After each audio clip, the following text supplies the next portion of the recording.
안녕하십니까. 전국에 계신 CBN 청취자 여러분, 하나님의 말씀으로 사랑과 행복 전하는 CBN 교과방송의 정수인사드입니다. 안녕하세요, 김성진입니다.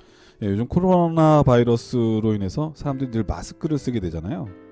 아마 지금도 우리 다니시는 분들은 마스크를 쓰고 계실 텐데, 그러다 보니까는 사람을 잘 못 알아보는 경우가 생기는 것 그렇죠. 같습니다. 목사님은 혹시 마스크 쓰면 누군지 알 수가 있나요? 제가 사람들 잘 알아보냐는 말씀이시죠? 네네.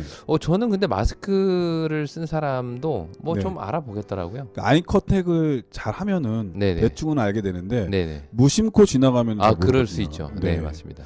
그럴 때 이제 오해가 생길 수 있거든요. 왜 나를 못 본 척하지? 내가 아는 사람인데. 네. 그런 경우가 종종 생길 것 같은데요.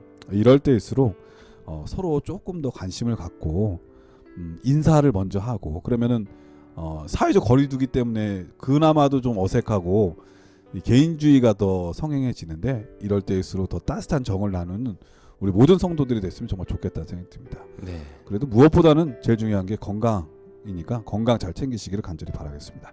자, 오늘은 제 12과의 제목인데요. 제목이 난해 구절을 다루는 법입니다. 난해 구절 어려운데 오늘 제목만큼이나 교과가 난해한지 모르겠습니다. 먼저 기억절 말씀을 읽어드리겠습니다. 또 우리 주의 오래 참으심이 구원이 될 줄로 여기라. 우리가 사랑하는 형제 바울도 그 받은 지혜대로 너희에게 이같이 썼고, 또 그 모든 편지에도 이런 일에 관하여 말하였으되 그 중에 알기 어려운 것이 덜어 있으니 무식한 자들과 굳세지 못한 자들이 다른 성경과 같이 그것도 억지로 풀다가 스스로 멸망에 이르느니라. 베드로후서 3장 15절에서 16절 말씀이었습니다. 자, 이번 교과의 제목이 난해 구절을 다루는 법인데요. 어떤 말씀인가요? 네, 성경을 읽다 보면 여러 가지 면에서 그 의미가 뭔지 정확히 알기 어려울 때가 있죠. 문맥을 살펴보고 또 원어를 막 비교해 봐도 이 구절의 의미가 뭐고 또 지금 왜 이 말씀을 하시는지 잘 이해가 안 될 때가 있습니다. 네.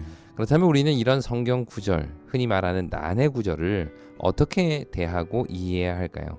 오늘은 난해 구절을 다루는 우리의 태도에 대해서 살펴보려고 합니다. 쉽게 말해서 난해절을 어떻게 해석할 것인가에 대한 어떤 기술적인 얘기보다는 어떤 마음으로 난해절을 대할 것인가에 대한 해석자의 태도와 자세를 이야기하게 될 텐데요. 이러한 공부를 통해서 성경을 대하는 바른 자세와 또 성경 해석자로서의 겸손을 배우게 되기를 바랍니다. 예.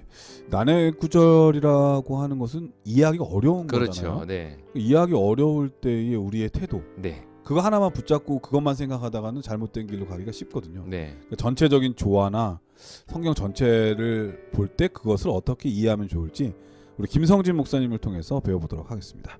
말씀에 앞서 찬미 듣고 시작합니다. 여기는 말씀의 방송 CBN 코리아입니다.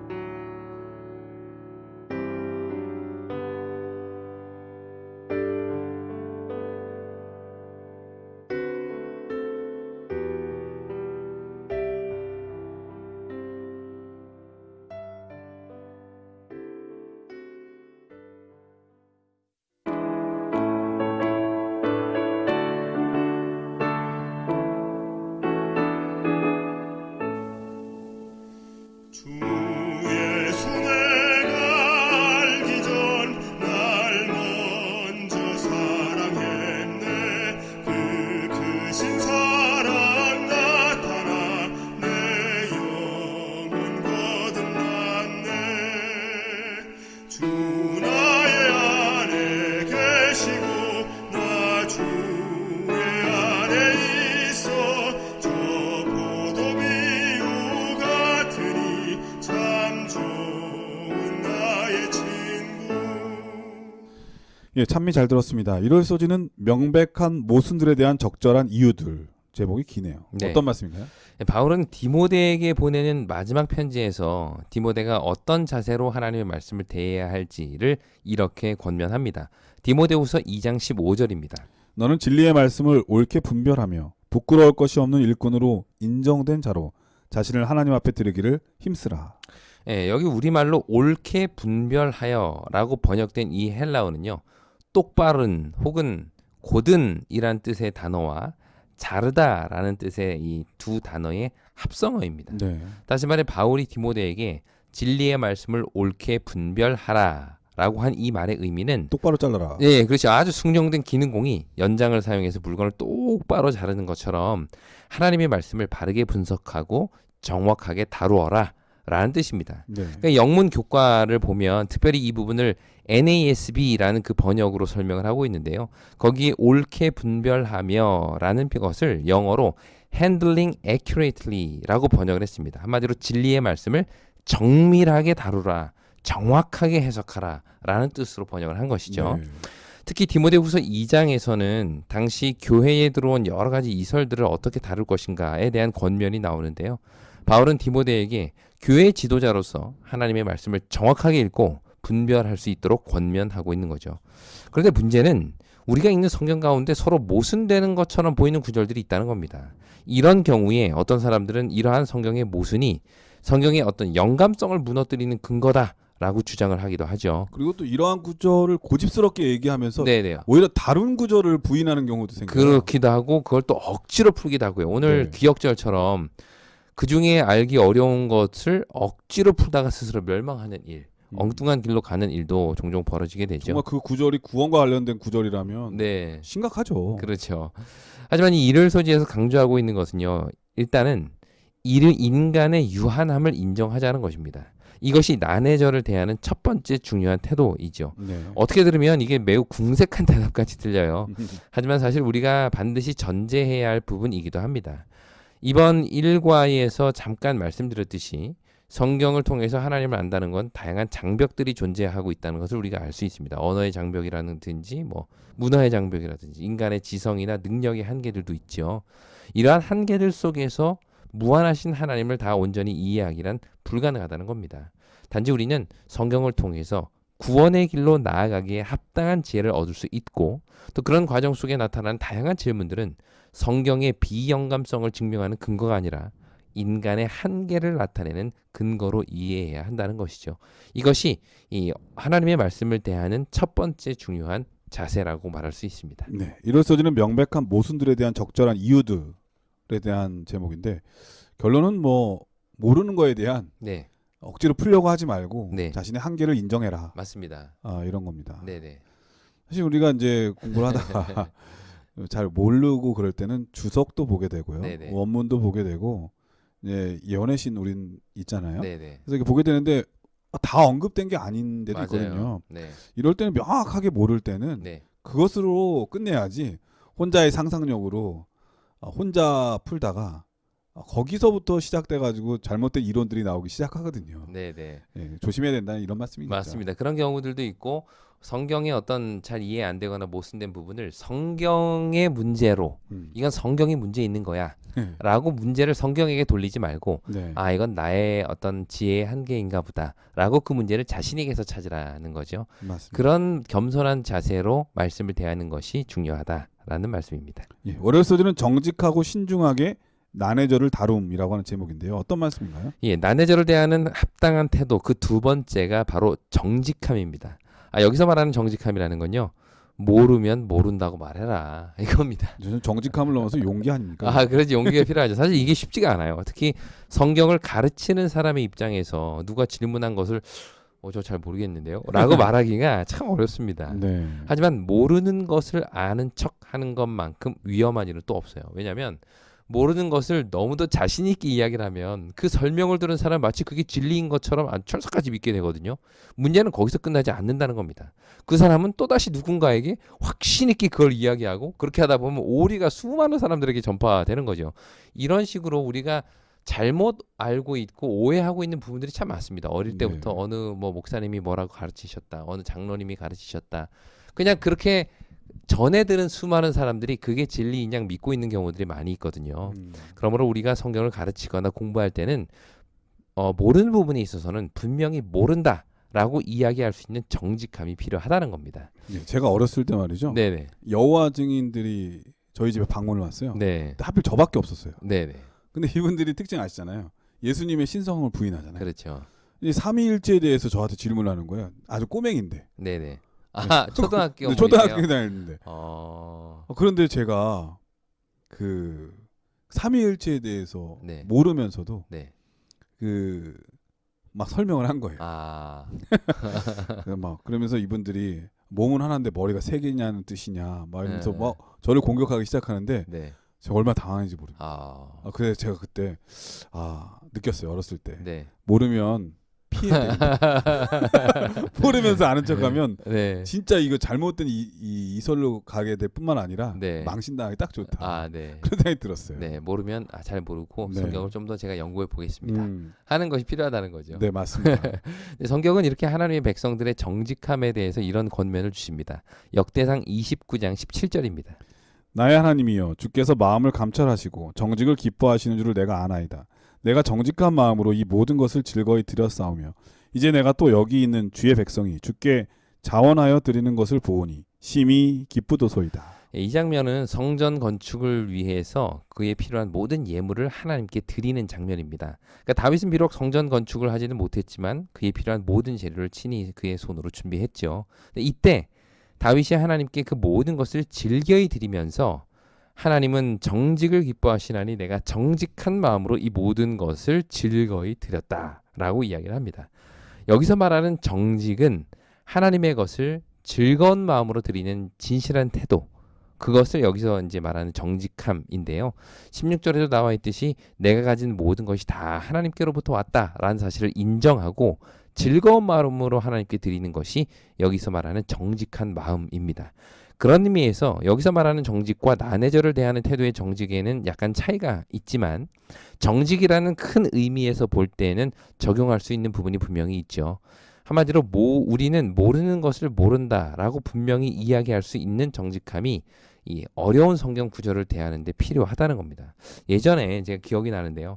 한 교수님께서 수업 시간에 어떤 학생이 이제 질문을 했어요. 근데 이 교수님께서 한참을 고민하시더니 그건 사실 제가 잘 모르겠습니다. 아직까지 깊이 고민하지 않은 문제라 뭐라고 드릴 답변이 없습니다. 이렇게 대답을 하시는 거예요. 네네. 사실 이분은 정말 탁월하시고 아는 게 많으시고 성경을 정말 깊이 연구하시는 분이신데 이분이 모른다고 딱 말씀하시니까 좀 당황스럽습니다. 근데 그 모습을 본 학생들이요.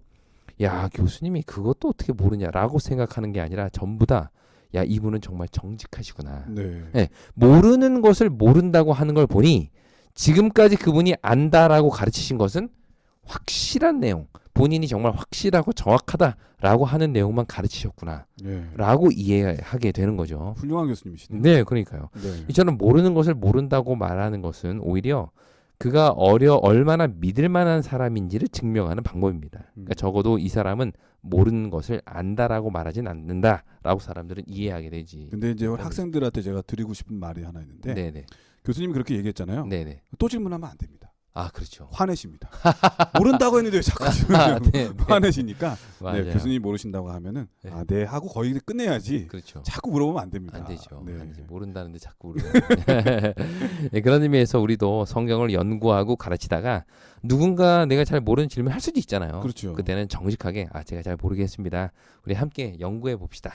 이렇게 대답하는 것이 지혜로운 대답이다. 그리고 내가 다음에 또 준비해가지고 해보고 네. 그때 또 말씀을 드리겠다고 하면은 한 네. 번 더 만날 수 있잖아요. 그렇죠. 네. 또 어떤 분은 네가 한번 연구해봐라. 네. 이렇게 하시기도 하시더라고요. 제가 아는 모 교수님은 네. 네가 오야뽕 올라가가지고 네. 소나무가 뿌리채 뽑힐 때까지 기도하면서 해보라고. 아. 네, 그렇게 얘기하시는 분이 종종 있으셨어요. 네네. 네, 좀 그럴 때는 정말 답답했습니다.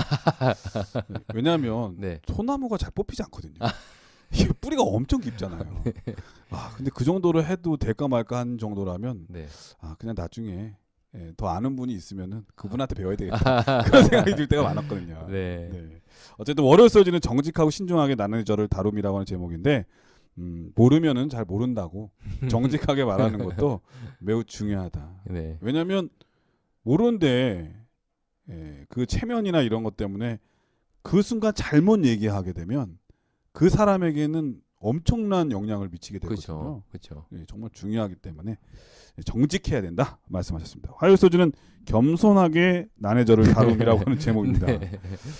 이 난해절을 어떻게 다뤄야 되는지에 대한 태도가 네. 매우 다양하네요. 매우 다양하죠. 네. 그러니까 아까 처음에도 말씀드렸듯이 난해절을 어떻게 해석하느냐에 대한 어떤 기술적인 부분보다는 어떤 태도로 난해절을 대할까.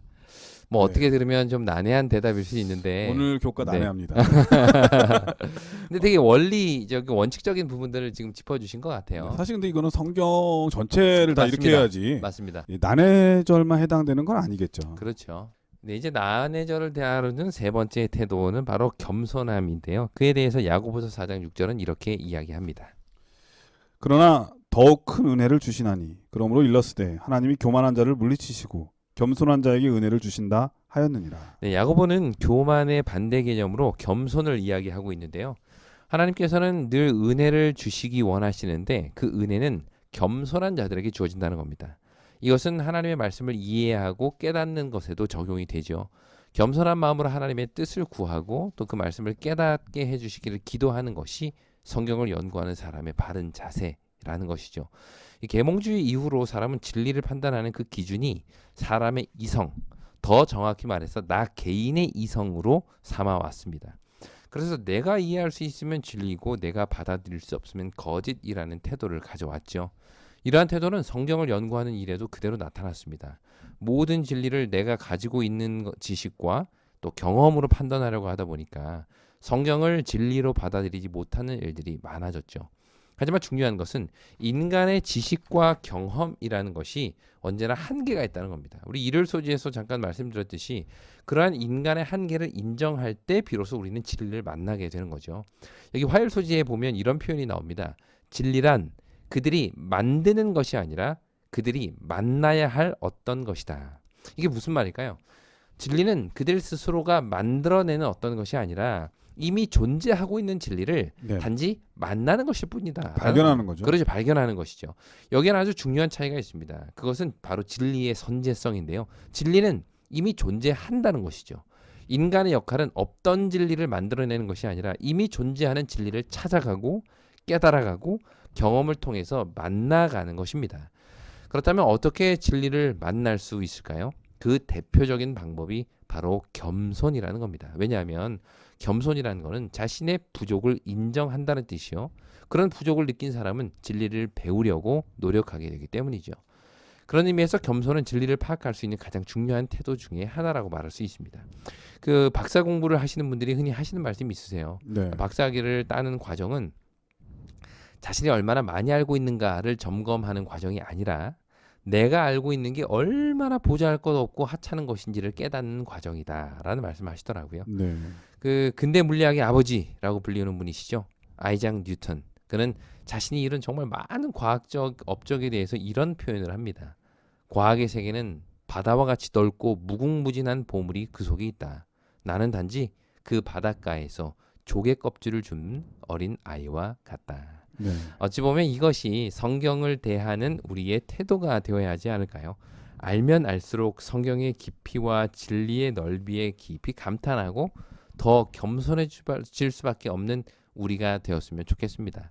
이렇게 겸손한 자들에게 성령께서는 분명히 더 밝은 빛을, 진리의 빛을 보내주실 것입니다. 이 화요소에는 겸손하게 난해절을 다룸이라고 하는 제목인데 물론 저는 가르치는 사람도 당연히 이러한 자세를 가져야 되는 건 맞습니다. 네, 하지만 잘 모르면서 누군가에게 이제 물어보는 사람도 네, 이런 겸손함과 지금 앞에서 다룬 모든 것들을 인정하고 감안할 줄 알아야 되거든요. 그렇죠. 내가 물어보는 모든 목사님은 다 정답만 얘기한다는 생각, 이것도 사실 좀 불안한 거죠. 네, 왜냐하면 그 사람도 한계가 있는 사람이기 때문에 그렇습니다. 오늘 뉴턴 같은 사람이 말하기를 그 넓고 넓은 바다 앞에서 나는 단지 바닷가에서 조개 껍질을 줍는 어린아이와 같다고 했다면 네. 우리는 그 어린아이를 바라보는 사람에 불과하지 않습니까? 그렇죠. 그렇기 때문에 우리 서로 그것을 인정하고 겸손하게 하나님의 말씀을 이해할 수 있도록 지혜를 달라고 기도하는 우리 모두가 되어야 되겠다는 생각이 듭니다. 예, 그럼 여기서 찬미 듣고 수요일 목요일 소지를 계속해서 공부하도록 하겠습니다. 여기는 말씀의 방송 CBN 코리아입니다.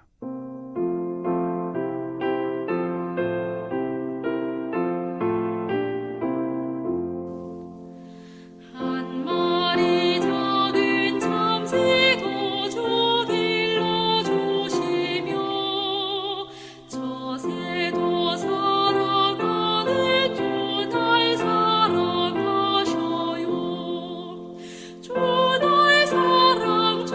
날 사랑 나의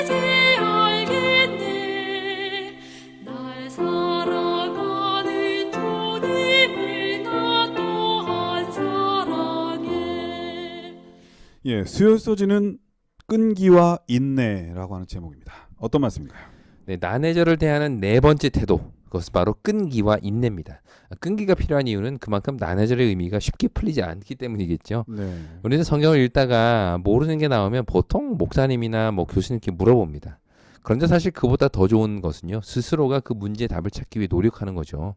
물론 가만히 앉아서 전문적으로 성경을 연구할 만한 여유가 없을 수 있겠지만 자신의 질문을 스스로 고민해보고 연구하고 답을 찾아가는 그 과정 자체가 우리를 성장시킵니다. 네. 그렇게 하기 위해서 꼭 필요한 것이 있는데 바로 끈기와 인내인 것이죠. 갈라디아서 6장 9절 말씀 보시겠습니다. 우리가 선을 행하되 낙심하지 말지니 포기하지 아니하면 때가 이름에 거두리라.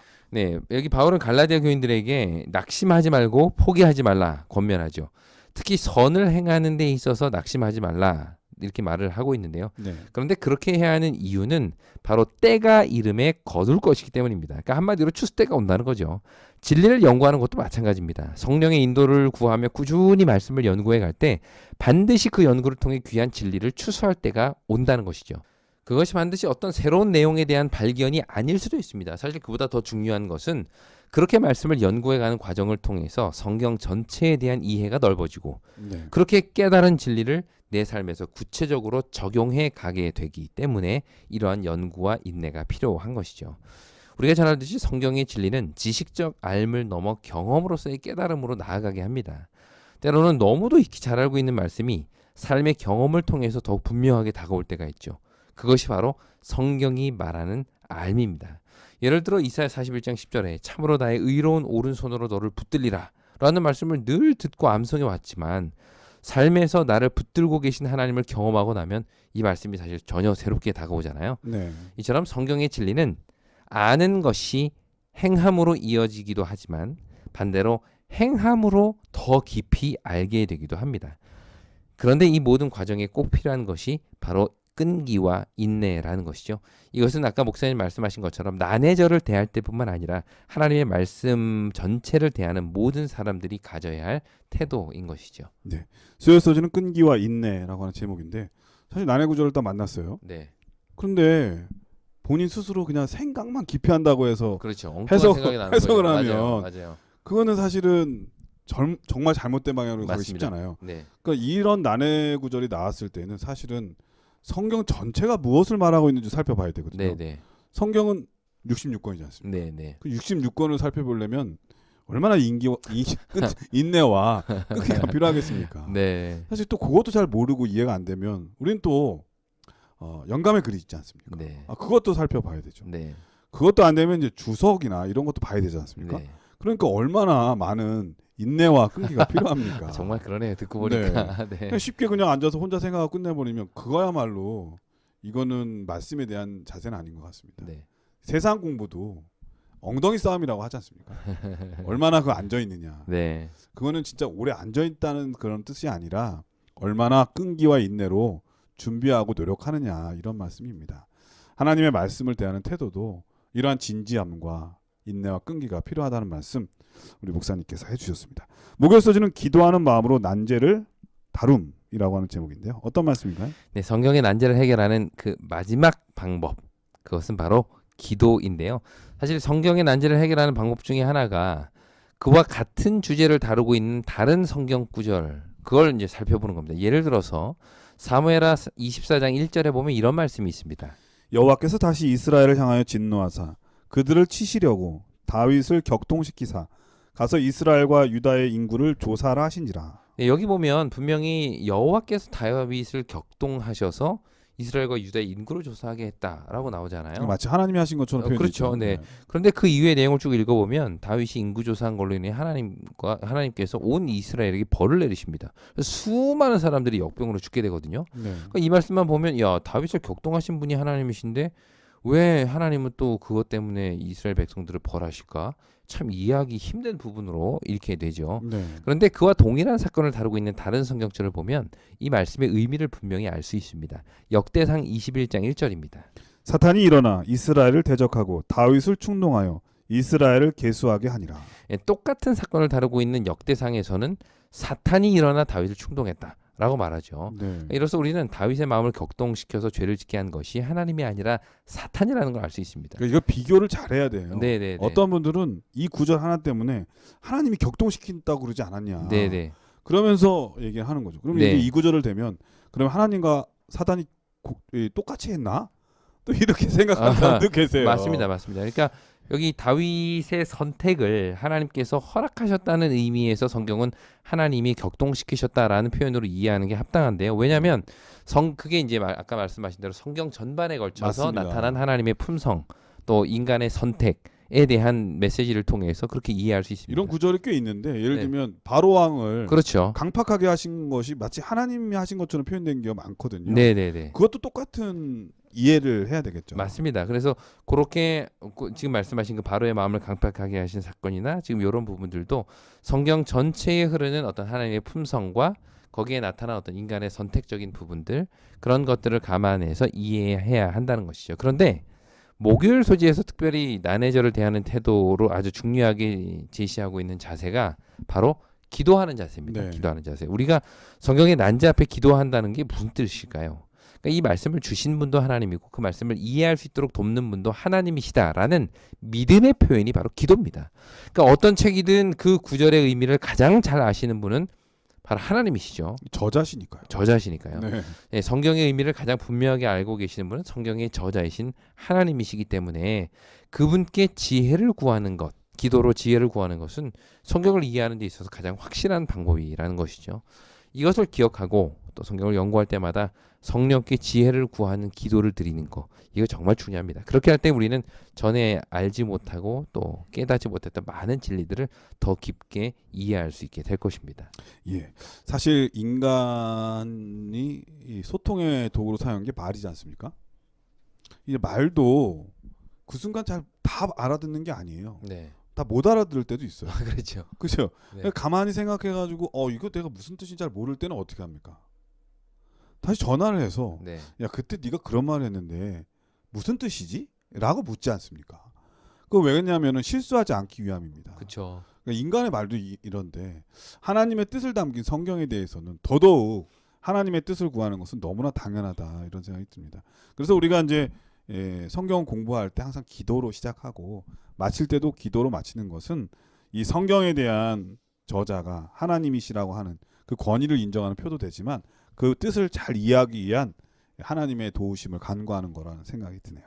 오늘 교과는 난해절을 대하는 자세. 자세네요. 네, 난해 구절을 다루는 법이지만은 어떤 기술적인 면보다는 네, 우리 마음의 자세를 그렇죠. 우리 목사님께서 잘 설명해 주셨습니다. 우리 목사님께서 이번 교과를 간략하게 정리해 주시고 기도하고 마치도록 하겠습니다. 네, 성경을 읽다 보면 이해할 수 없고 모순처럼 느껴지는 구절들이 있습니다. 이런 난해절을 만날 때 우리가 지켜야 할 첫 번째 태도는 바로 인간의 한계를 인정하는 것이죠. 성경에 문제가 있기 때문이 아니라 내가 가지고 있는 이해의 한계 때문이라는 사실을 기억하라는 것입니다. 둘째는 정직함을 요구하는데요. 한마디로 모르는 것은 모른다라고 분명히 이야기할 수 있어야 된다는 겁니다. 셋째의 태도는 겸손함입니다. 진리는 내가 만드는 것이 아니라 이미 존재하고 있는 진리를 만나야 한다는 것임을 기억하고 겸손히 하나님의 말씀을 연구하라는 것이고요. 네 번째는 끈기와 인내를 가지라는 겁니다. 성경의 난제들이 우리가 기대한 만큼 쉽게 풀리지 않을 수 있죠. 그러나 인내를 가지고 꾸준히 연구해 간다면 그 과정을 통해서 우리는 많은 것을 배우게 될 겁니다. 그리고 마지막으로 기도하는 자세로 말씀을 보는 건데요. 성경에 하나님께서 주신 말씀임을 알기에 그 말씀을 주신 분께 직접 묻는 것만큼 확실한 방법은 없겠죠. 어찌 보면 오늘 교과에서 말하고 있는 내용들이 너무 당연하고 또 원론적인 이야기들처럼 느껴지지만 사실 그렇기에 너무도 쉽게 간과되고 있기도 합니다. 그러므로 여기서 말한 이 5가지의 자세를 기억하고 그런 마음으로 성경을 연구함으로 말씀을 보다 온전히 이해하고 깨닫게 되기를 간절히 바랍니다. 예, 이제 우리 성도들께서 난해 구절을 만나면 이런 자세로 대하신다면 꼭 진리를 발견하게도 되고 또 그 새로운 깨달음에 감사하게도 되지 않을까 그런 생각이 듭니다. 우리 목사님께서 기도해 주시고 교과를 마치도록 하겠습니다. 네, 함께 기도드리겠습니다. 하늘에 계신 아버지 하나님, 오늘 우리에게 어떠한 자세와 마음으로 성경을 대해야 할지를 깨닫게 하시니 감사합니다. 아멘. 주님, 때로는 내가 알고 있는 경험과 지식으로 오히려 하나님의 말씀을 판단할 때가 얼마나 많았는지요. 주님, 이제는 겸손히 주님의 말씀을 대할 뿐만 아니라 주님께 지혜를 구함으로 그 말씀을 잘 이해하고 그렇게 배운 말씀을 삶을 통해서 나타낼 수 있는 우리 모두가 되도록 인도하여 주시옵소서. 아멘. 예수님의 이름으로 기도합니다. 아멘. 네, 전세 계신 12엔 청취자 여러분, 하나님의 말씀은 여전히 살아있고 운동력 있어 우리의 마음과 우리의 생각을 쪼개기까지 하는 통찰력이 있습니다. 그리고 구원해 줄 수 있는 능력이 있는 말씀입니다. 이 말씀 한 주일 동안 사랑하셔서 하나님을 깊이 더 생각하고 또 그래서 충만한 은혜와 축복을 받는 여러분들 지금 간절히 축원드리면서 저희 다음 주에 다시 찾아뵙도록 하겠습니다. 안녕히 계십시오. 안녕히 계세요.